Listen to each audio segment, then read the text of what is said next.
사랑하는 하나님께서 우리에게 하나님의 말씀을 날마다 허락하여 주시니 감사합니다. 주님, 말씀 안에 살아있는 사람으로, 주님의 말씀에 순종하며 살아가는 사람으로 우리가 날마다 설 수 있게 하여 주시고, 하나님, 긴 시간 동안 11개의 아예 말씀을 함께 나누었는데, 사랑하는 주님께서 우리가 그동안에 나누었던 모든 왕들의 모습들이 우리의 거울이 될 수 있는 하나님의 사람들로 살아갈 수 있도록 주님 도와주옵소서. 모든 말씀 예수님 이름으로 기도드립니다.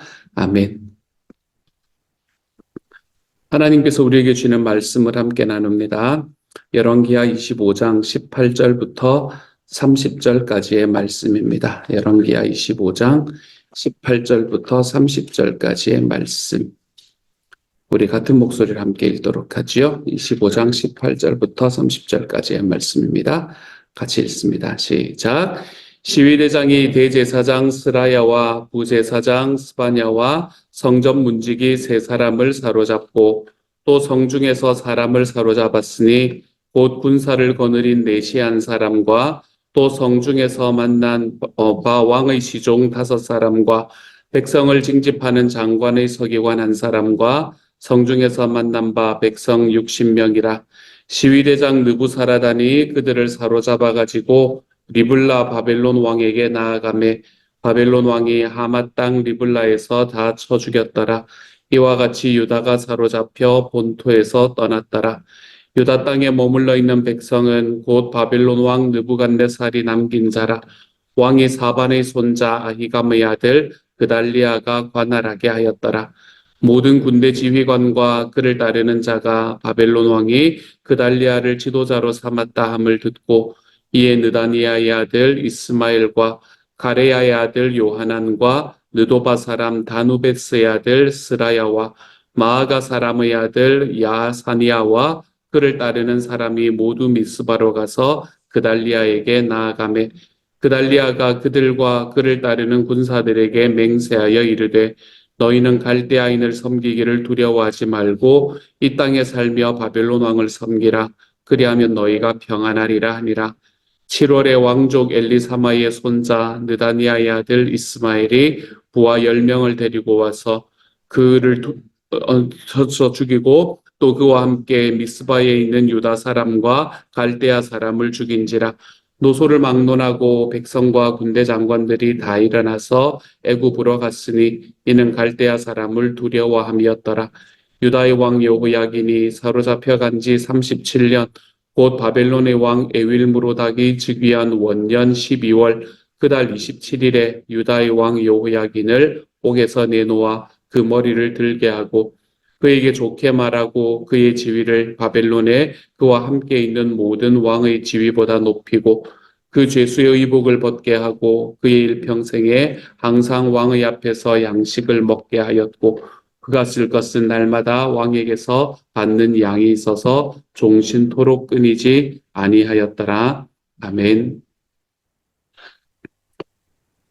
우리가 그동안에 오랫동안 함께 묵상을 했던 열왕기하의 말씀의 마지막의 말씀입니다. 오늘의 말씀으로 열왕기하의 말씀은 끝이 납니다. 마치 끝나지 않을 것 같은 그런 메시지인데 다 끝나는 마치 좀 열려있는 그런 결말과 같은 마지막으로 열왕기하가 끝이 나게 됩니다. 이스라엘 백성들이 이스라엘의 마지막 왕이었던 이 시드기야 왕이 어떻게 죽게 되었는가, 그리고 그곳에서 전쟁에 패배하고 전쟁에 패배한 민족으로서 어떤 결과를 맞이했는가라는 걸 앞부분에서 이야기를 하게 됩니다. 이 시드기야라는 왕이 이제 유다의 마지막 왕이었고 이 사람을 마지막으로 해서 유다는 결국에 그 문을 닫게 됩니다. 왕조의 문을 닫게 되는 것을 보게 되죠. 왕조의 문이 닫게 되었다라고 이야기를 하면 우리는 하나님의 말씀이 다 이루어지지 않은 것처럼 느껴질 수가 있습니다. 왜 그런가 하면 지난번에도 제가 한번 말씀드렸듯이 하나님께서는 성경 안에서 특별히 구약 성경 안에서 두 가지의 약속을 허락하셨다. 하나는 이 조건적인 약속이고 하나는 무조건적인 약속이었다라는 말씀을 한번 드리지 않았습니까? 그렇죠? 하나님의 조건적인 약속의 가장 핵심적인 말씀은 신명기의 말씀이었고 그리고 그 신명기의 말씀을 가지고 누가 종교개혁을 일으켰나 하면 요시야라는 왕이 종교개혁을 일으켰다. 그래서 이스라엘 백성들이 그때 당시에 하나님께서 그들을 정말 힘들고 어려운 길로 이끌어 가신 이유는 하나님 앞에 그들이 순종하지 않았기 때문이다라는 것을 백성들에게 정확하게 알려주었고, 그리고 하나님 앞에 순종하는 삶을 통해서 이제 나라 전체를 다시 회복하는 길로 걸어갔던 것이 바로 이 신명기, 조건적인 약속을 붙잡고 갔던 이 신명기의 약속을 붙잡고 갔던 이 요시야 왕의 종교개혁이었다라고 말씀을 드렸죠. 그때 제가 한 가지를 더 말씀을 드렸던 기억이 나시면 잘 쫓아오고 계시는 겁니다. 조건적인 약속이 있었다 하면 무조건적인 약속이 하나님께서는 구약 성경을 통해서 주어졌습니다. 구약 성경을 통해 주어지는 무조건적인 약속은 뭐라고 말씀을 드렸나요? 무조건적인 약속은 다윗에게 주신 다윗 약속이었다라고 말씀을 드렸지요. 다윗 언약이었다라고 이야기를 합니다. 다윗에게 주어진 언약이 왜 무조건적인 약속일까? 하나님께서는 다윗에게 무엇이라고 이야기하셨나 하면, 내가 너의 백성들 중에서 너희 뒤에 나타나는 모든 너희의 자녀들을 유다의 왕으로 삼을 건데, 이렇게 유다의 왕으로 삼는 이유는 그들이 무언가를 잘해서 그런 것이 아니고, 너가 나를 잘 따랐기 때문에 내가 그들은 어떤 일을 행하든 간에 이 왕에서 벗어나지 않도록 해줄 거다. 이제 이렇게 이야기를 했단 말이에요. 그리고 이것을 우리는 무조건적인 약속이다라고 말씀을 함께 나누었습니다. 이 무조건적인 약속들이 실제로 유다의 역사 속에서 이루어졌던 것을 우리는 이 전체의 열왕기 상하의 말씀을 통해서 바라볼 수 있게 되었었죠. 북이스라엘에서는 참 여러 번 왕조가 변했던 것을 우리가 봅니다. 어떤 왕이 일어났고 그 왕이 뭔가 잘못하고 또는 이 왕이 뭔가 백성들에게서 이 영향력을 잃어버리게 될 때 그 사람을 배반해서 쿠데타가 참 자주 일어났던 것을 우리는 북이스라엘의 역사에서 자주 보았습니다. 처음에 시작을 할 때부터 그렇게 역사를 시작을 해서 그런지는 모르겠지만 이 여로보암이라는 사람이 결국에는 쿠데타로 이제 왕이 된 사람이잖아요. 그렇죠? 그렇기 때문에 그랬는지는 모르겠지만 이 북이스라엘에서는 이 왕조라고 이야기를 할 수 있을 만한 것이 결국에는 2개 정도밖에 없었던 것을 우리는 볼 수 있죠. 북이스라엘에서는 한 사람이 왕이 되고 그리고 그 사람이 자기의 아들에게 그 왕을 물려주는 경우들은 꽤나 많이 있었습니다만은 그 손자에게로 물려졌던 경우는 딱 2번밖에 없었던 것을 우리는 성경을 통해서 볼 수 있습니다. 그 2가지를 이야기를 하면 첫 번째로는 오므리 왕조라는 왕조가 하나 있었었고요. 그리고 2번째로는 아합 왕조라는 왕조가 죄송합니다. 예후 왕조라는 왕조가 있었습니다.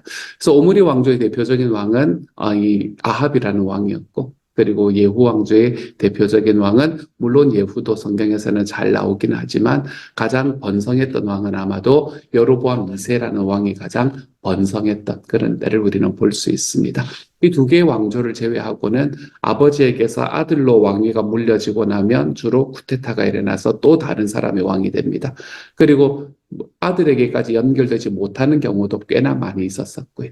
그래서 북이스라엘은 이처럼 계속해서 왕조가 바뀌는 그런 역사를 우리가 바라보았는데, 하나님께서 다윗에게 주셨던 이 다윗의 언약, 무조건적인 언약을 하나님께서 주셨고 하나님은 그 언약을 지키시는 분이셨기 때문에 남유다에서는 한 번도 빠짐없이 계속해서 다윗의 자녀들이, 다윗의 이 자손들이 왕으로 서 있었고, 그리고 그것들이 한 번도 변화되지 않았던 것을 우리는 볼 수 있게 됩니다. 이렇게 하나님께서 주신 무조건적인 약속이 계속해서 지켜지고 있는 것을 우리가 보았는데, 근데 문제는 뭔가 하면 이제 그게 끊어지게 되었다라는 걸 오늘의 말씀에서는 우리가 볼 수밖에 없는 겁니다. 시드기야라는 사람이 이 요시야의 아들이었거든요. 요시야의 아들이었던 이 시드기야가 이제 마지막 그걸 하고 왕이 되고 난 다음에 이 왕으로부터 시작을 해서 이제는 모든 것이 다 끊어지게 되는, 하나님의 약속이 마치 끊어져 버리게 되는 것 같은 것을 우리가 오늘의 말씀에서 볼 수밖에 없는 겁니다. 그렇기 때문에 22절부터의 말씀은 그 메시지에 관한 것이, 그 하나님의 약속이 어떤 식으로 앞으로 펼쳐질 건가라는 것에 대해서 사람들에게 보여주는 메시지라고 밖에는 이해할 수 없는 그런 마치 에필로그 같은 이야기로 우리에게 전해지고 있는 겁니다. 시드기야라는 사람이 왕의 자리에서 그거 하고 이제 잡혀가서 바벨론에 잡혀가서 목숨을 잃고 난 다음에, 다시 말하면 유다 땅에서 다윗 왕조의 왕이 이제는 끝이 나고 난 다음에 그 다음에 일어났던 일이 무엇인가? 먼저 유다 땅에 머물러 있는 백성은 22절에 보면 바벨론 왕 느부갓네살이 남긴 사람이다. 왕이 사반의 손자 아히감의 아들 그달리아가 관할하게 만들었다라고 이야기합니다. 마치 뭐가 없어져 버린 건가 하면 다윗 왕조의 왕이 이제 없어져 버린 것으로 볼 수가 있겠지요. 사반이라는 사람, 사반의 손자 아히감의 아들. 이제는 더 이상 다윗 왕조가 되지 않은 그런 사람이 전체의 총독으로 올라오게 되는 것을 보기 때문에 그렇습니다. 그리고 사람이 가지고 있는 이 정치적인 야망이라는 것은 어떤 때와 장소를 가리지 않는 것 같아요. 이렇게 그달리아라는 사람이 관할하게 만들고 나니까 이제 누가 나타나나 하면 요하난이라는 사람이 나타나게 되죠. 요하난이라는 사람이, 죄송합니다. 요하난과 함께 나타난 사람이 누군가 하면 이 이스마엘이라는 사람이 나타나죠. 여기 보면 25절에 나오죠. 그렇죠? 7월에 왕족 엘리사마의 손자 느다니아의 아들 이스마엘이 부하 10명을 끌고 와서 라고 이야기합니다.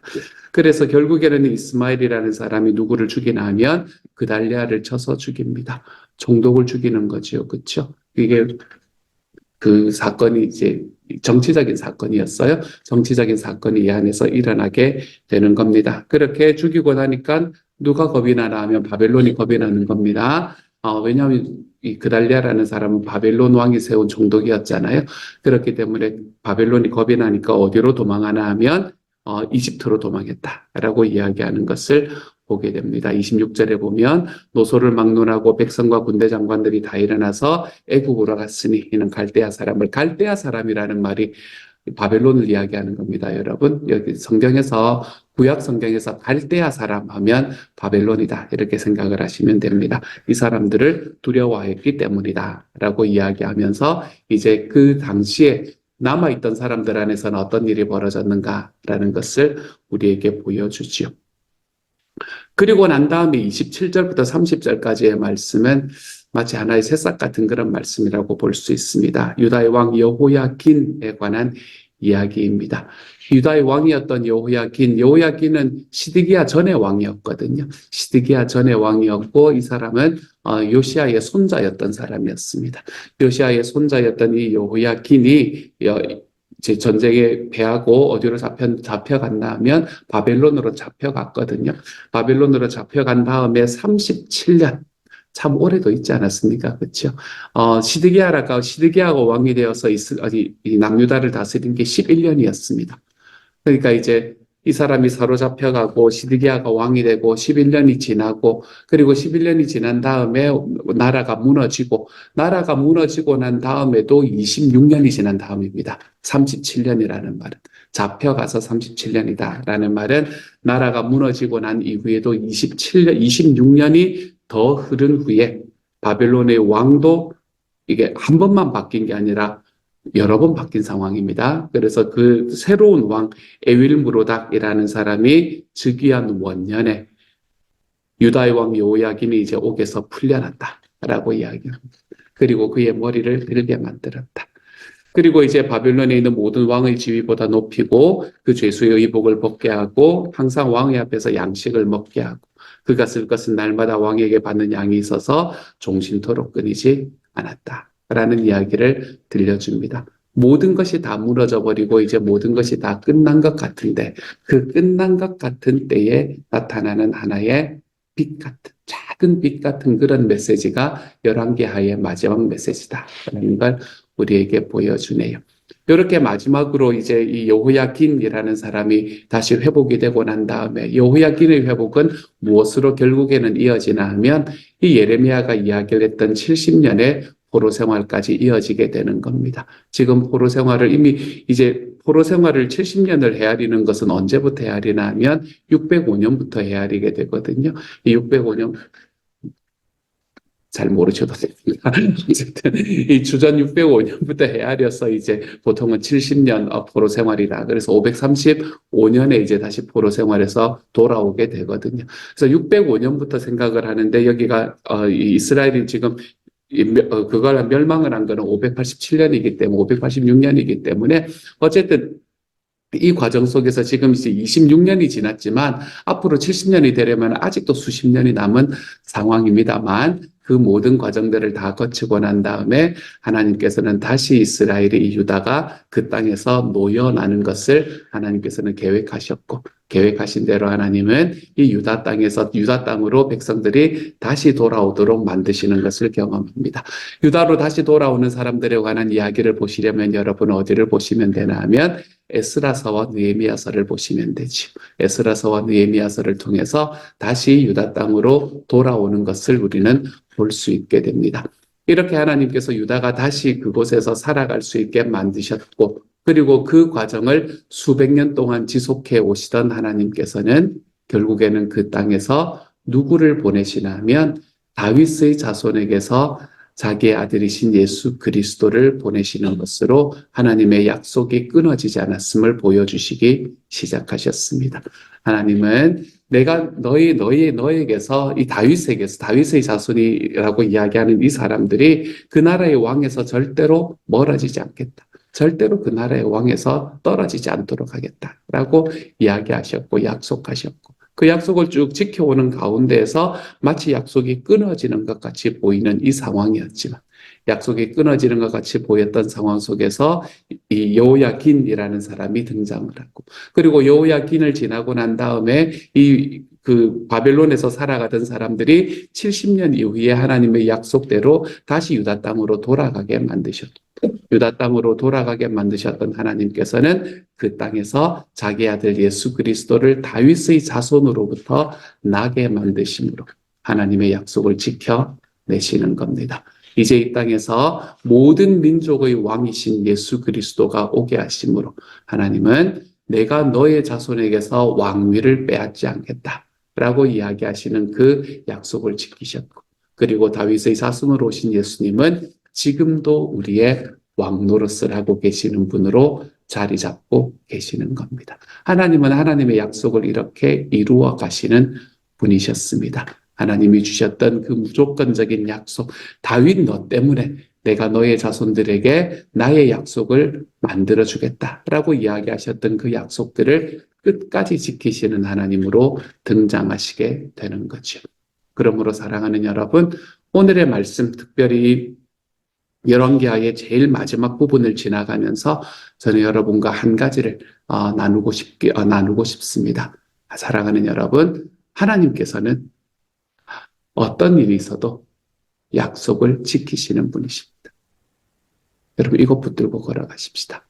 하나님은 어떤 일이 있어도 나라가 멸망하는 가운데에서도 하나님은 당신의 약속을 어떻게든 지켜내시는 분이 우리 하나님이십니다.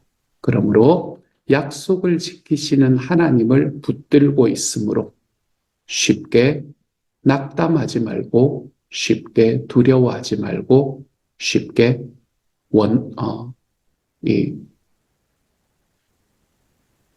불평하지 말고 그렇게 살아갈 줄 아는 하나님의 사람이 되어 가시기를 소망합니다. 우리의 삶에서 불평과 두려움에서 벗어나 약속을 지키시는 하나님에 대한 믿음으로 우리의 발걸음을 걸어감으로 인해 오늘 하루 저와 여러분이 살아가는 삶이 내 삶에 있는 상황과 환경 때문에 일어나는 나의 감정이 아니라 주님께서 우리에게 주시는 하나님의 약속에 대한 믿음으로 든든하게 서 있을 수 있는 하나님의 사람이 되어 가실 수 있기를 우리 주님의 이름으로 축복합니다. 같이 한번 기도하도록 하죠. 사랑하는 하나님, 길었던 열왕기하의 말씀을 마무리하면서 참 이상한 말씀으로 끝이 나는 것 같습니다.